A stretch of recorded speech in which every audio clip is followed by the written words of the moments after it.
Assalamualaikum warahmatullahi wabarakatuh. Alhamdulillahirabbil alamin. Wa bihi nasta'in wa la ilaha illa huwa. Asyhadu an la ilaha illallah wa asyhadu anna Muhammadar Rasulullah. Allahumma shalli ala sayyidina Muhammad wa ala ali sayyidina Muhammad amma ba'du. Pertama-tama dan yang paling utama, mari kita selalu bersyukur kehadirat Allah Subhanahu wa taala yang mana telah memberikan seluruh nikmatnya, nikmat iman, nikmat kesehatan, sehingga Bapak Ibu semuanya dapat menghadiri undangan saya untuk mengikuti destinasi budaya positif modul 1.4 CDP Angkatan 10 dari Kabupaten Magetan. Saya ucapkan terima kasih sekali atas kehadirannya dan waktunya, ya Bapak Ibu semuanya. Kemudian yang kedua kalinya, sholawat serta salam selalu kita tunjukkan pada junjungan kita Nabi Agung Muhammad Sallallahu Alaihi Wasallam yang kita nanti syafaatnya di hari kiamat nanti. Ya, semuanya masih semangat Bapak Ibu? Semangat. Ya, silakan sambil menikmati hidangan yang sudah kami sediakan, jangan dilihat isinya, tapi makanlah apa yang ada di hadapan Anda. Sebelumnya saya perkenalkan, saya dari SDN Cepoko, SD favorit yang ada di Kecamatan Pamengan. Saya namanya cukup singkat, padat dan jelas dan bermakna. Namanya Komarudin. Saya sebagai guru pendidikan agama Islam di SDN Cepoko. Kemudian alamat masih di Pamengan juga. Kemudian mungkin yang lainnya nanti bisa saya japri ya kalau ada yang pertanyaan. Oke? Nah, langsung saja untuk mempercepat apa yang akan saya sampaikan, Bapak Ibu semuanya. Saya di sini nanti akan menyampaikan tentang budaya positif, yang mana budaya positif itu tentunya adalah budaya yang baik dan yang harus selalu kita kembangkan, kita tuturkan kepada siswa-siswa kita semuanya, baik yang ada di TK, SD maupun SMP dan SMA. Di sini ada yang dari SMP, SMA, juga ada yang TK dan PAUD. Nah, itulah budaya-budaya positif yang akan selalu kita ajarkan kepada siswa-siswa kita. Yang pertama adalah 6 dimensi positif. Yang pertama adalah disiplin positif dan nilai-nilai kebijakan universal. Kemudian yang kedua, teori motivasi, hukuman dan penghargaan. Kemudian yang ketiga adalah keyakinan kelas. Keempat, kebutuhan dasar manusia dan dunia berkualitas. Selanjutnya, posisi kontrol, dan yang terakhir adalah segitiga restitusi. Nah, itu nanti yang akan kita bahas ya Bapak Ibu semuanya. Kita akan kupas dari mulai yang pertama sampai yang terakhir secara menyeluruh ya. Yang pertama, perubahan paradigma. Teori kontrol. Nah, menurut William Besser dalam kontrol teori yang kemudian dikembangkan dinamakan choice theory ya. Yang pertama, ilusi guru mengontrol murid, ilusi ya. Ini sementara menjadi ilusi dari guru untuk mengontrol muridnya. Kemudian yang kedua adalah ilusi bahwa penguatan positif efektif dan bermanfaat. Selanjutnya yang ketiga adalah ilusi bahwa kritik dan membuat orang merasa bersama dapat menguatkan karakter. Jadi ketika orang itu pernah mengalami kesalahan, pernah mengalami kekeliruan dan ada perbaikan, itu diharapkan dapat menguatkan karakter dari orang tersebut. Kemudian yang terakhir adalah ilusi bahwa orang dewasa memiliki hak untuk memaksa. Jadi Bapak Ibu guru semuanya ini diberi kesempatan ya, dari di sini diberi hak untuk memaksa anak didiknya. Jadi anak didik kita harus kita paksa untuk selalu menjadi anak didik yang baik. Itu. Kemudian di sini ada perubahan paradigma, stimulus respon teori kontrol. Siapa sesungguhnya yang memiliki kontrol? Nah, di sini ada stimulus respon ada teori kontrol. Nah, saya contohkan yang pertama adalah kita mencoba mengubah orang agar berpandangan sama dengan kita. Nah, stimulusnya itu kita mencoba untuk mengubah orang tersebut agar berpandangan sama seperti kita. Jadi berpandangan baik, berpandangan positif. Jadi diharapkan orang tersebut dapat memiliki pemikiran sependapat dengan kita.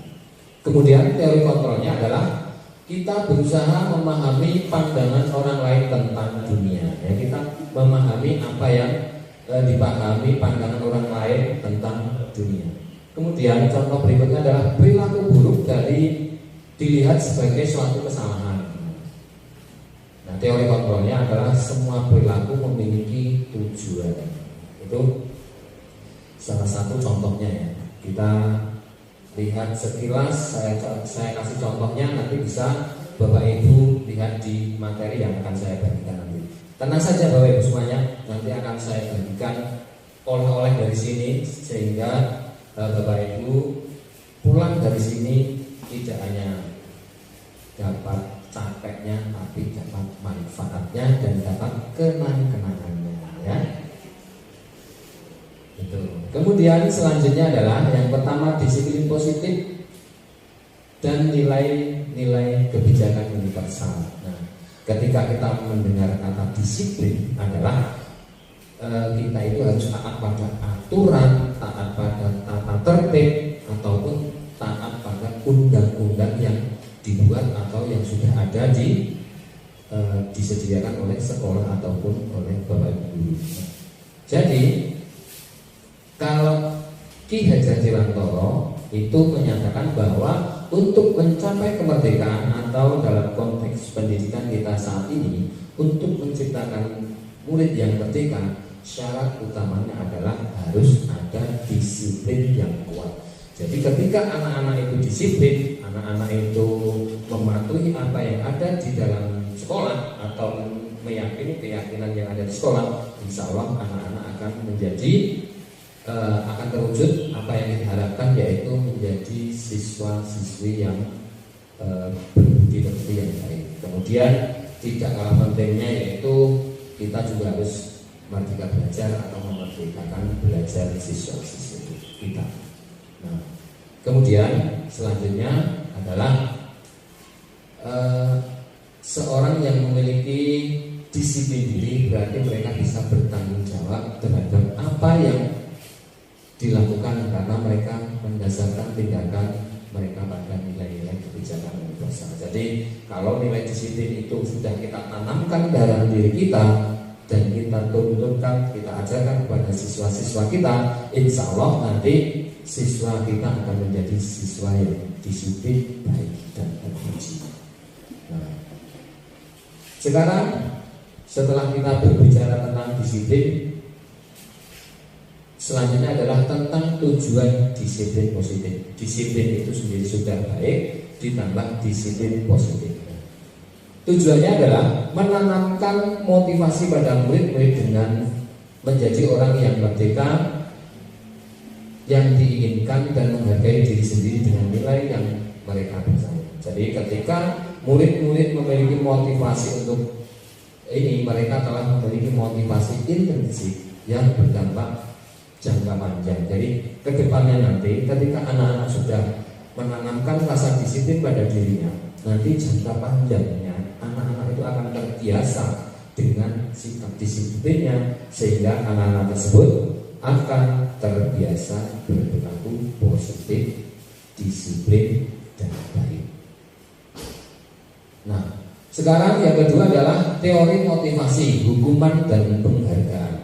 Motivasi merupakan dorongan yang timbul pada diri seorang secara sadar atau tidak sadar untuk melakukan suatu tindakan dengan tujuan tertentu. Nah, motivasi manusia ada 1, 2, 3.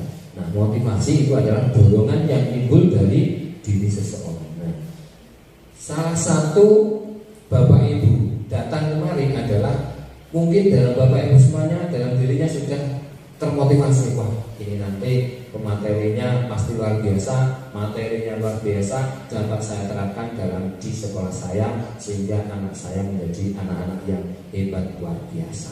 Nah, itu mungkin motivasi salah satunya seperti itu.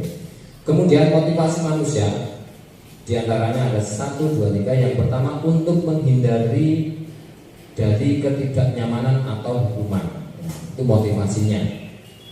Murid melakukan disiplin diri karena takut dihukum. Ini merupakan motivasi ekstrinsik. Jadi disiplin, murid disiplin, aku nek dihukum piye? Aku nek melakukan ini nanti saya dihukum. Nah, salah satunya seperti itu motivasinya. Kemudian yang kedua, mendapatkan imbalan atau penghargaan dari orang lain. Nah, ini bisa juga motivasinya adalah mendapatkan imbalan. Nah, yang ketiga, untuk menjadi orang yang mereka inginkan dan menghargai diri sendiri dengan nilai-nilai yang mereka percaya. Nah, ini artinya murid melakukan sesuatu karena nilai-nilai yang makna yang mereka yakini dan hargai. Ini merupakan motivasi ekstrinsik. Nah, itu salah satu motivasinya. Itu saya di sini menjabarkan ada 3, ya. Kemudian teori motivasi hukuman dan penghargaan, poinnya yang tentang hukuman. Nah, ini hukuman ya, bukan berarti hukuman yang di penjara ya ini. Hukuman bersifat satu arah dari pihak guru yang memberikan, dan murid hanya menerima suatu hukuman tanpa melalui suatu kesepakatan. Jadi hukumannya tidak ada kesepakatannya. Kemudian hukuman yang diberikan bisa berupa fisik maupun psikis. Murid disakiti oleh suatu perbuatan atau kata-kata. Yang terakhir, hukuman hanya akan membuat anak melaksanakan peraturan dengan terpaksa tanpa ada motivasi dalam dirinya. Jadi motivasinya terpaksa. Jadi Bapak Ibu kesini tadi terpaksa, terpaksa karena yang mengundang adalah guru kayak sekolah yang favorit di kabupaten seperti itu. Akhirnya terpaksa harus datang. Nah, itulah. Nah, itu. Kemudian selanjutnya teori motivasi hukuman dan penghargaan yang selanjutnya adalah tentang penghargaan. Menurut Alfi mengemukakan bahwa baik penghargaan maupun hukuman adalah cara-cara mengontrol perilaku seseorang yang menghancurkan potensi untuk pembelajaran yang sesungguhnya. Ya, ini kalau menurut Alfi, ya, penghargaan atau hukuman adalah cara mengontrol perilaku seseorang yang menghancurkan potensi untuk pembelajaran yang sesungguhnya. Jika menggunakan penghargaan lagi dan lagi, maka orang tersebut akan bergantung pada penghargaan yang diberikan. Jadi serta kehilangan motivasi dari dalam. Jadi ketika sering diberikan penghargaan, nah silakan datang menghadiri undangan seminar di kabupaten. Nanti ada uang sakunya 500.000. Nah, terus seperti itu, ya, itu salah satu penghargaan contoh ya, sedikit contohnya seperti itu. Atau kamu disiplin, nanti akan saya berikan nilai bagus. Nah, itu salah satu contoh juga tentang penghargaan. Jika suatu penghargaan diharapkan, namun Anda tidak mendapatkannya, Anda akan merasa dihukum. Nah, seperti itu. Nah, di sini ada juga pengaruh jangka pendek dan jangka panjang. Penghargaan efektif jika kita menginginkan seseorang melakukan sesuatu yang kita inginkan dalam jangka waktu pendek. Jadi kita memberikan sesuatu penghargaan, maka dalam jangka pendeknya diharapkan oleh penghargaan, aku harus disiplin. Contohnya seperti itu. Kemudian penghargaan tidak efektif. Nah, dikatakan juga penghargaan tidak efektif. Keterangannya yang pertama yaitu suatu penghargaan adalah suatu benda atau peristiwa yang diinginkan, yang dibuat dengan persyaratan hanya jika Anda melakukan hal ini, maka Anda akan mendapatkan penghargaan yang diinginkan. Jadi ketika contohnya ketika bunda-bunda TK anak-anaknya dikasih penghargaan bintang 5, jangan bintang 7 ya. Nanti kalau bintang 7 nanti obat sakit gigi apa kepala? Nah, obat sakit kepala. Makanya cukup bintang 5 saja. Kamu kalau mau nyanyi Garuda Pancasila nanti saya kasih bintang 5. Nah, seperti itu. Itu berarti Anda akan mendapatkan penghargaan yang diinginkan. Jadi anak tersebut akan mendapatkan penghargaan yang diberikan oleh gurunya ketika mau melaksanakannya. Maka diharapkan di sini dengan budaya positif, anak-anak sering berperilaku disiplin sehingga termotivasi dengan secara otomatis dari diri anak tersebut ketika ada sesuatu yang diberikan oleh gurunya, misalkan tugas atau yang lainnya, anak akan termotivasi dan secara langsung, secara ikhlas akan menjalankannya. Misalkan dikasih tugas dan langsung dikerjakan tanpa mengharapkan atau tanpa mengharapkan penghargaan yang akan diberikan oleh gurunya. Itu. Penghargaan merusak hubungan. Nah, kenapa kok bisa penghargaan bisa merusak hubungan? Nah, ini ketika seorang diberikan penghargaan atau dipuji dengan di depan orang banyak, maka orang lain akan merasa iri dan sebagian dari mereka akan tidak menyukai orang yang diberikan penghargaan tersebut. Nah, contoh Pak Sigit diberikan bintang 5 tadi ya. Wih, Pak Sigit dapat bintang 5. Saya tidak dapat bintang karena saya tidak maju. Artinya iri pada Pak Sigit. Itu dikatakan penghargaan merusak hubungan. Wah, Pak Sigit terus yang dikasih bintang. Nah, seperti itu contoh ya. Kemudian jika seorang guru sering memberikan penghargaan kepada murid-muridnya, besar kemungkinan muridnya termotivasi hanya untuk menyenangkan guru-gurunya. Guru saya maju dapat bintang 5. Gurunya senang enggak? Wah, berarti siswa ini salah satu siswa yang pemberani, cerdas, pandai, ya, berani mengutarakan apa yang ada di dalam benaknya. Kita kan senang jadi guru nih. Wah, ditunjuk maju, ayo kerjakan nomor 2 di depan, dikerjakan set. Kebetulan jawabannya benar, gitu. Wah, senang lah, berarti saya mengajarnya bisa dipahami oleh anak tersebut. Kemudian penghargaan menciptakan persaingan di dalam kelas. Nah, bisa jadi akhirnya terjadi persaingan antar siswa, dikatakan nanti bisa merusak hubungan. Nah, kemudian selanjutnya bisa dibaca sendiri ya. Penghargaan mengurangi ketepatan. Ada riset yang kedua, anak-anak diminta mengingat kata-kata tertentu. Kemudian mereka diminta mengambil kartu yang berisi kata-kata yang diingat tersebut setiap kali muncul.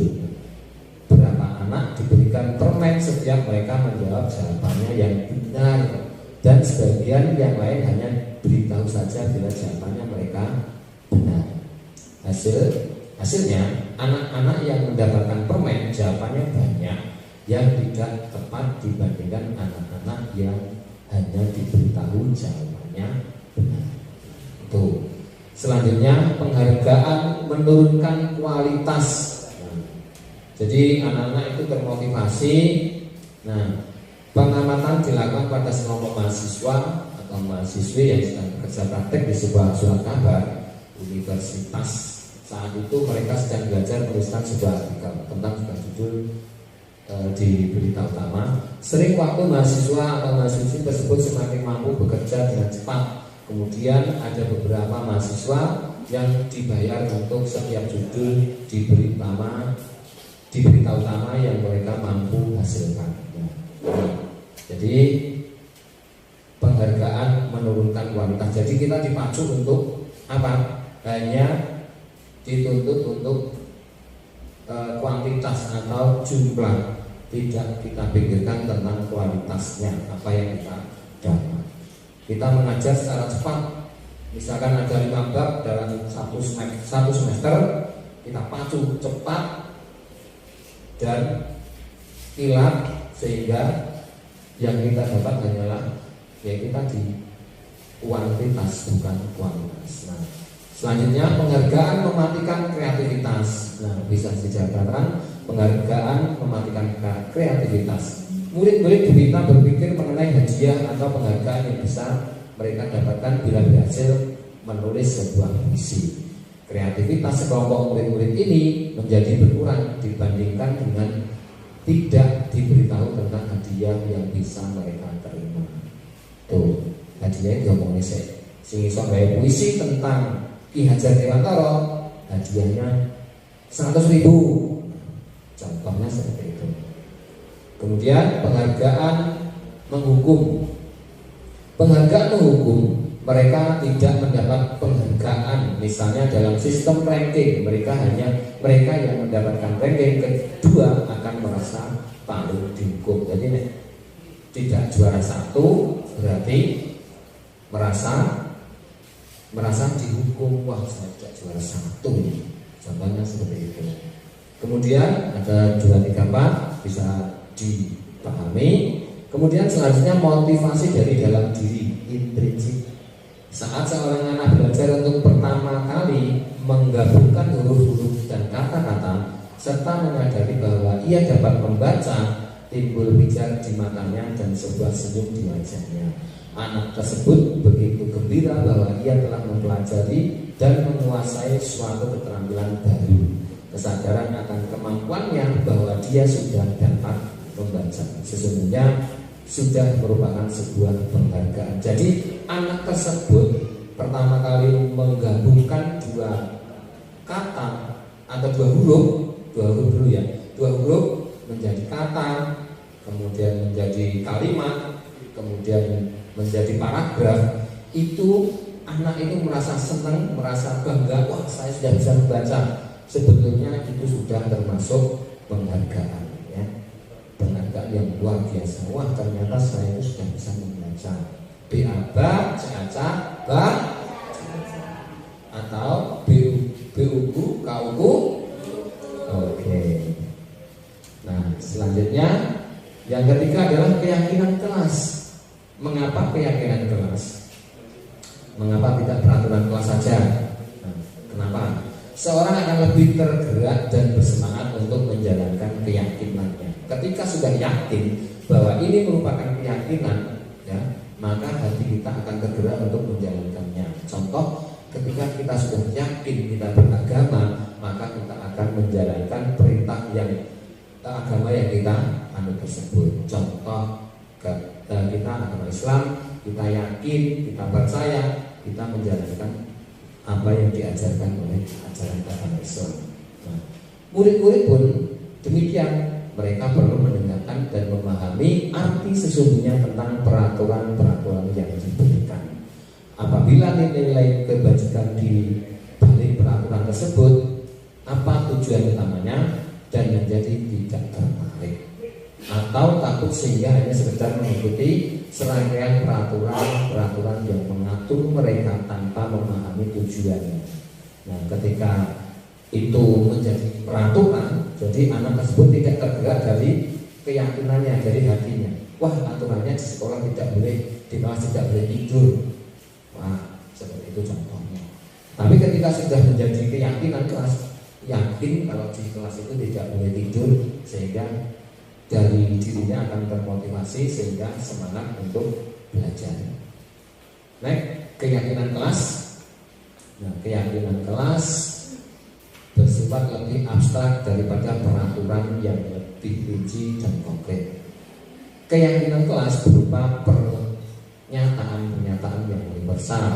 Pernyataan keyakinan kelas senantiasa dibuat dalam bentuk positif. Keyakinan yang positif ya, bukan keyakinan yang negatif. Kemudian keyakinan kelas sebenarnya tidak terlalu banyak, tapi mana, ya, sehingga anak-anak lebih mudah dalam memahaminya. Keyakinan kelas baiknya sesuatu yang dapat diterapkan di lingkungan tersebut. Jadi di lingkungan kelasnya keyakinannya dapat diterapkan. Ya. Semua warga kelas hendaknya ikut berkontribusi dalam pembuatan keyakinan kelas lewat kegiatan curah pendapat. Ini dalam proses pembuatan keyakinan kelasnya ya. Jadi diharapkan semuanya bisa berkontribusi untuk menciptakan keyakinan kelas tersebut.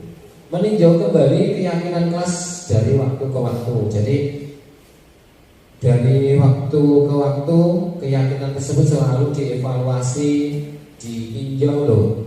Ternyata keyakinan yang ini sering dilewatkan oleh anak-anak. Kita harus bagaimana? Kita harus ambil tindakan yang bagaimana seperti itu. Itu tentang keyakinan kelas. Nah, selanjutnya di sini ada nilai kebajikan pada keyakinan kelas. Nah, itu yang sebelah kiri adalah kirinya jenengan itu ada peraturan, kemudian yang sebelah kanannya adalah keyakinan kelas atau nilai kebajikan yang dituju. Contoh yang pertama adalah selalu kembalikan buku di tempatnya, ke tempatnya. Ambil buku, misalkan di kelas ada pojok baca, ada bukunya, diambil, dipelajari di bangkunya. Kemudian keyakinan kelas apa yang ada, yang diinginkan atau nilai kebajikannya apa? Coba mungkin bisa dipahami dari peraturan yang pertama. Yang pertama adalah selalu kembalikan buku ke tempatnya. Ketika sudah selesai dibaca, buku itu dikembalikan ke tempatnya. Nah, keinginannya apa? Biar apa? Kok bukunya dikembalikan? Biar. Nah, sekarang kita lihat selanjutnya adalah jadi peraturan yang pertama tadi selalu kembalikan buku ke tempatnya. Harapannya keyakinan kelasnya adalah anak-anak menjadi anak yang bertanggung jawab. Kemudian yang kedua, jadi yang pertama tadi masih saya sembunyikan, masih hidup. Kalau sekarang sudah saya buka semuanya, biar langsung oh alah begitu. Nah, dilarang mengganggu orang lain, gak oleh ganggu tanggane, kancane. Nah, harapannya, keyakinannya adalah menghormati orang lain dan diri sendiri. Ketika diri kita tidak ingin diganggu, maka kita jangan mengganggu orang lain. Koncone sinau ngomong pengira moco diganggu. Nah, kita bayangkan saja kalau kita lagi membaca terus diganggu, kan enak. Harapannya adalah menghormati orang lain dan dirinya sendiri. Nah, contoh yang ketiga, hadir di sekolah 15 menit sebelum pembelajaran. Harapannya atau keyakinannya adalah menghormati orang lain, komitmen pada tujuan. Komitmen, jadi sebelum masuk saya harus sudah ada di sekolah. Selanjutnya, next. Nah, tahapan, sekarang ini tahapan pembentukan keyakinan kelas ada 1, 2, 3, dan 4. Yang pertama adalah mempersilahkan murid-murid di kelas untuk bercurah pendapat tentang peraturan yang perlu disepakati di kelas. Pertama adalah kita sepakati dulu. Nah, ini misalnya ini murid-murid saya. Ayo silakan anak-anak buat kesepakatan atau keyakinan kelas yang akan kalian sepakati sehingga menjadi keyakinan di kelas kalian atau di kelas kita. Tuh. Yang kedua, mencatat semua masukan para murid di papan tulis. Kesepakatan kan ditulis dulu, ya, dari Bu Ana memberikan masukan apa, dari Pak Bambang memberikan apa, ditulis semuanya di papan tulis atau di kertas mungkin juga bisa. Yang penting anak-anak bisa mencurahkan apa yang ada dalam hatinya. Tapi yang jelas harus bersifat positif. Kemudian yang ketiga yaitu adalah susunlah keyakinan kelas sesuai tahapan. Pembentukan keyakinan kelas, gantilah kalimat-kalimat dalam bentuk negatif menjadi positif. Ya. Jadi itu yang ketiga. Yang terakhir, tinjau kembali daftar curah pendapat yang sudah dicatat. Ditinjau lagi. Nah, kira-kira gak tepat ya harus benahi atau direvisi. Anda mungkin akan mendapati bahwa pernyataan yang tertulis di sana masih banyak yang berupa peraturan-peraturan. Selanjutnya ajak murid-murid untuk menemukan nilai kebajikan atau keyakinan yang menjadi inti dari peraturan tersebut. Nah, ini tahapan-tahapan pembentukan keyakinan kelas. Selanjutnya, bagaimana jika ada pelanggaran di dalam menjalankan keyakinan kelas? Nah, ini keyakinan kelas, kemudian tanda merah itu adalah pelanggarannya dihukum atau disanksi atau konsekuensi atau restitusi. Itu harus bagaimana jika ada pelanggaran di dalam menjalankan keyakinan kelas. Nah, nih hukuman, sanksi atau konsekuensi, restitusi. Di sini ada banyak sekali ya. Silahkan dibaca sekilas, nanti pasti Bapak Ibu semua akan memahaminya. Namun tetap saya kasih contohnya.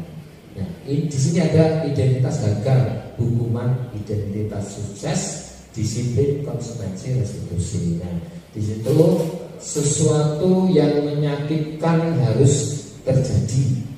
Nah, kemudian konsekuensi sesuatu harus terjadi, atau restitusi merupakan pilihan. Itu yang terakhir ya. Itu tentang hukuman, sanksi atau konsekuensi, restitusi. Nah, ini lanjutnya. Nah, itu ya. Selanjutnya, hukuman.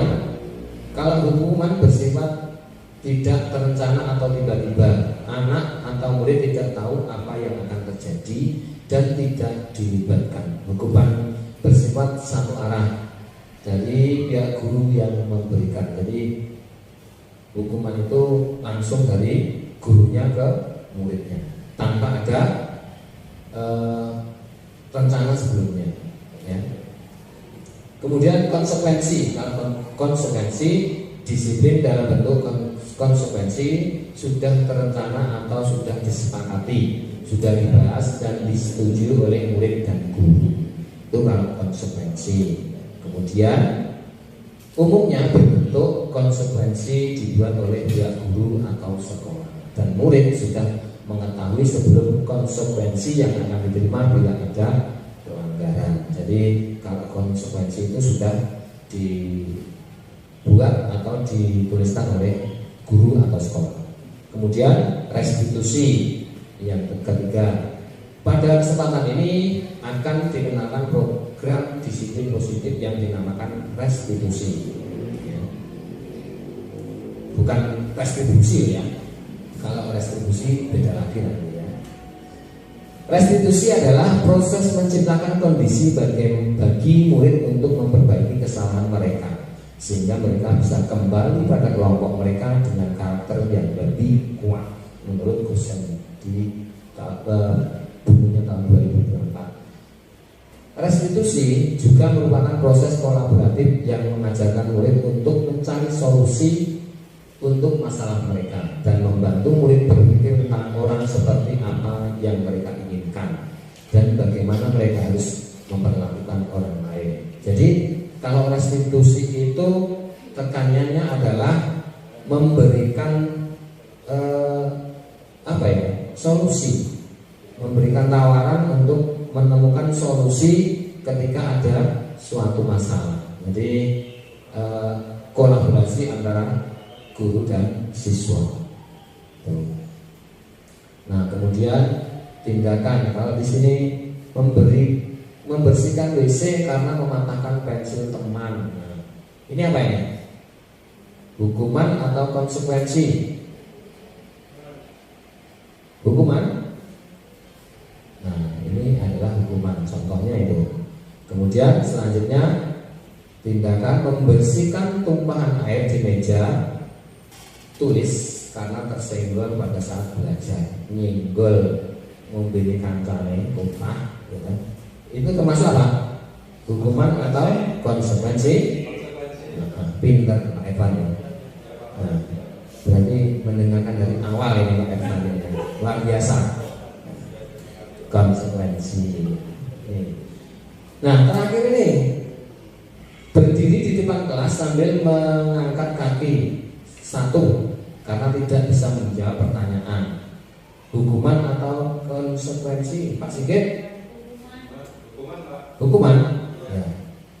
Mau adek skill sitok, tangannya jeder kupingnya. Hukuman ya. Nah, betul 100. Luar biasa ya, hukuman. Kemudian selanjutnya ada lagi kehilangan 10 menit waktu istirahat untuk mengerjakan tugas karena terlambat datang. Maksudnya datang ya ini. Dan tertinggal pelajaran 10 menit. Adalah konsekuensi ya. Selanjutnya, nah sekarang yang keempat adalah kebutuhan dasar manusia. Kebutuhan dasar manusia itu ada 5 ya. Singkat saja, yang pertama adalah bertahan hidup otomatis. Jadi orang itu pasti butuh bertahan hidup. Kalau tidak butuh bertahan hidup, mesti tidak makan dan tidak minum. Pokoknya denginnya ngerti-ngerti mati diri, diumbar mati diri, tanpa ada perlawanan. Kemudian kasih sayang dan rasa terima, rasa diterima. Ya. Kebutuhan untuk diterima di lingkungan, mungkin lingkungan kelas atau lingkungan sekitar hidupnya atau lingkungan di rumahnya. Nek gak diterima gak penak, di kelas dikucilkan, gak ditekoni, apa-apa dhewe itu enggak enak. Itu pasti membutuhkan kasih sayang dan rasa diterima di sekitar kita. Nah, selanjutnya kekuasaan, power, kebutuhan pengakuan atas kemampuannya. Nah, ini loh iso garap nomor 1 kali 1 sama dengan 1. Tapi kalau di matematikanya perdagangan itu beda lagi. 1 kali 1 bisa 4 juga. Kemudian yang keempat adalah kebebasan, bebas untuk milih apa yang dia kehendaki, itu juga termasuk kebutuhan dasar manusia ya. Kemudian kesenangan, kebutuhan untuk merasa senang ya. Pasti butuh senang. Seperti Bapak Ibu senang dengan misalkan tas baru dengan merek fosil atau merek opo ya terserah. Kalau pengen ya senang ya dibeli dan apa ini senang ya, seperti itu. Jadi itu termasuk kebutuhan manusia tersebut. Selanjutnya, nah, menurut Dresser menyatakan bahwa kapasitas untuk berubah ada di dalam diri kita. Jadi untuk berubah itu kapasitasnya ada di dalam diri kita, salah satunya itu.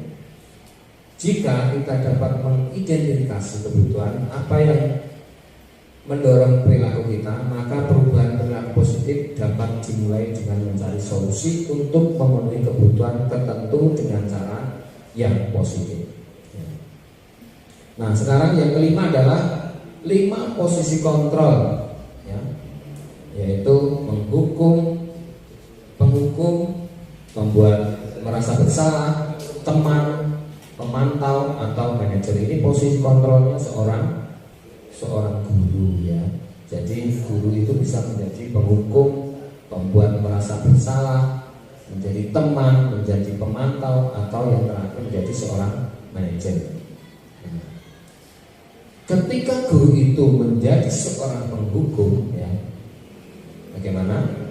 Seorang penghukum bisa menggunakan hukuman fisik maupun verbal. Orang-orang yang menjalankan posisi penghukum senantiasa mengatakan bahwa sekolah memerlukan sistem atau alat yang dapat lebih menekan murid untuk lebih dalam lagi. Ya, hasilnya kemungkinan murid marah dan dendam atau bersifat agresif. Di tenono, di komunitas Indonesia, sotnek, aku gede Pak Bambang. Mungkin seperti itu. Nah, yang kita harapkan tidak seperti itu. Maka kita jangan menjadi seorang yang penghukum. Selanjutnya, penghukum ya, patuhi aturan saya, atau awas kamu selalu saja salah. Yang ketiga pasti selalu yang terakhir selesainya. Nah, kamu kok selalu yang terakhir kok selesainya? Itu sudah menjadi menghakimi atau menghukum. Jadi guru yang seperti ini senantiasa percaya hanya ada satu cara agar pembelajaran bisa berhasil, yaitu dengan cara dia seorang guru tersebut. Jadi nek belajar berhasil menggunakan caranya guru tersebut. Kemudian pembuat rasa bersalah, piye caranya muridnya berproses salah. Nah, pada posisi ini biasanya guru akan bersuara lebih lembut. Gurune kalem sih. Jadi muridnya ben salah.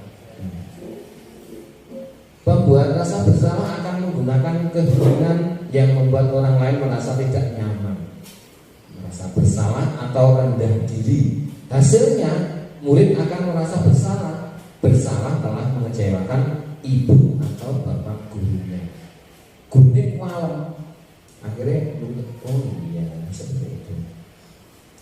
Kemudian yang kedua, ya contohnya kalimatnya, ibu sangat kecewa sekali dengan kamu. Kenapa kamu tidak mengerjakan PR yang sudah Pak Guru berikan? Itu kalem, itu madek menurut rasanya. Ya. Jadi di posisi ini murid akan memiliki penilaian diri yang buruk tentang diri mereka.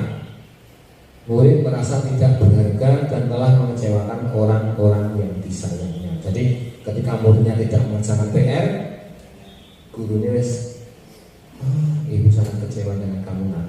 Kenapa kamu tidak mengerjakan tugas dari saya? Oh ya Allah, guru telah kecewa dengan saya. Contohnya seperti itu. Akhirnya kan muridnya salah. Memang salah ya sebetulnya. Tapi diharapkan tidak seperti itu. Kemudian teman, pernah ya seperti itu. Anggaplah guru itu menjadi seorang teman. Akhirnya di posisi ini tidak akan menyakiti murid. Nah, muridnya piye timbale. Nah, seperti itu ya. Di posisi ini guru menjadi seorang teman itu menggunakan hubungan baik dan humor untuk mempengaruhi seseorang. Jadi berteman baik, gitu. Kayak konco yang ada di, kayak ada di ini. Jadi kayak ada di ini konco, bestie. Nah, kemudian pemantau itu memberikan pengawasan, ngawasi. Jadi diwawasi begitu. Oh iya kayaknya seperti itu. Di posisi ini, seorang pemantau sangat mengandalkan penghitungan catatan data yang dapat digunakan sebagai bukti atas perilaku seseorang. Dipantau, dicatat, Bambang ini atau lebu, seperti itu contoh. Lanjutnya manajer, posisi ini ya sebagai manajer adalah posisi di mana guru berbuat sesuatu bersama dengan murid, mempersilahkan murid bertanggungjawabkan perilakunya, mendukung murid agar dapat menemukan solusi atas permasalahannya sendiri. Selanjutnya posisi kontrol, ya. Posisi kontrol mana yang menurut Bapak Ibu paling baik diterapkan oleh guru.